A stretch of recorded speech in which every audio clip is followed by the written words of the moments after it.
My name is Susan Walmer, and I'm here speaking as a private citizen, former Citizen of the Year, and past Citizen Environmental Committee Chair. I'm here tonight to talk about Bill 66 as a follow-up from my open forum statement December 11th, where Mayor Mrakas later in the meeting passionately stated that he was going to put forward a motion this week to protect the Oak Ridges Marine and Greenbelt. In honor of Councillor Abel, I would also like to remind Council of a motion passed on June 12, 2018, where Councillor John Abel moved Motion 8B, read Greenbelt Protection, seconded by Councillor Gartner, in response to issues that arose during the election regarding the potential development of the Greenbelt. I believe that Councillor Mrakas at the time left the meeting with an earlier comment that he didn't agree that councillors should bring forth motions so close to the election. So Councillor Mrakas at the time didn't vote on the Greenbelt protection on John Abel's motion, and now is his chance to make a very strong statement. Although John and I didn't see eye to eye on all environmental matters, I'm very pleased that this motion he introduced was passed by the Council of Aurora and has been officially sent to the province of Ontario to honor and respect the land, water, and air that sustains us all. Unfortunately, it didn't seem to make a difference. Since this new Bill 66, Restoring Ontario's Competitiveness Act, introduced December 6th, facilitates development across Ontario and is established to cut red tape for businesses, but at what cost? Our health, natural environment, and the right to transparency and open decision-making? So we need to be even more clear and more stronger with this next motion to the province. If passed, this legislation would trump critical environmental protections for land, water, and wildlife. Schedule 10 of the proposed legislation would allow municipalities to create an open for business planning bylaw to circumvent planning requirements and land use restrictions under numerous provincial laws, plans, and policies.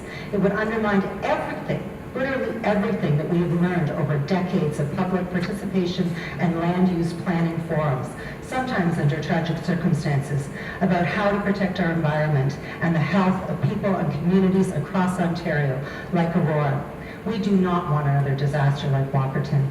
Open for business bylaws can bypass legal requirements intended to ensure fair, consistent, and transparent public engagement with land use decisions in our communities. These bylaws can be passed without any public notice or meetings. There goes transparency. These bylaws cannot be appealed to the Local Planning Act Tribunal, which is the OMB replacement that many thousands of advocates across Ontario were involved in creating. These bylaws do not need to be consistent with municipal official plans. Many of the councillors here tonight at the table were elected on their commitments to follow our official plan. These bylaws do not need to be consistent with Planning Act policies, and they do not need to conform to the provincial plans such as the Clean Water Act, the Oak Ridges Marine Act, the Greenbelt Act, the Lake Simcoe Act, the Places to Grow Act, and others. This is not about unnecessary red tape or creating jobs. It's about generating short-term profits for few at the long-term costs of many. Additionally, Ontario's economy is strong and the unemployment rate is at its lowest in 18 years, and the construction industry is also doing well. Don't let this happen here in Aurora. We can have a healthy environment and a healthy economy. The motion tabled this evening by Mayor Mrakas uses polite words like reconsider and many whereases, but the strength of emotion is in the section, now therefore it be hereby resolved. I would propose the following motion be considered by the town of Aurora, keeping the town of Aurora open for business without jeopardizing the Greenbelt and other environmental protections. There's a number of whereases. One of the most important ones is that there's no notice of hearing is required and that the Greenbelt has protected 1.8 million of farmland for over 12 years.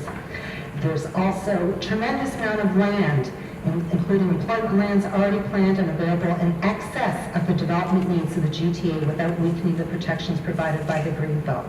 So the strong wording, therefore be it resolved that the town of Aurora opposes Schedule 10 of Bill 66, an act to restore Ontario's competitiveness by amending or repealing certain acts, and calls for its removal from the bill, and that notwithstanding the future adoption of Bill 66, the town of Aurora will not exercise powers granted to it in Schedule 10 or any successor sections or schedules to pass open for business planning bylaws. I've learned as an environmental advocate over 30 years that weak, polite words provide weak results. Strong, clear wording will result in purposeful actions that protect our land, water, and air. Thank you. Thank you, Ms. Walmer. Can I get a motion to any comments or questions for the delegate? Seeing none, use the tablet to vote, to receive.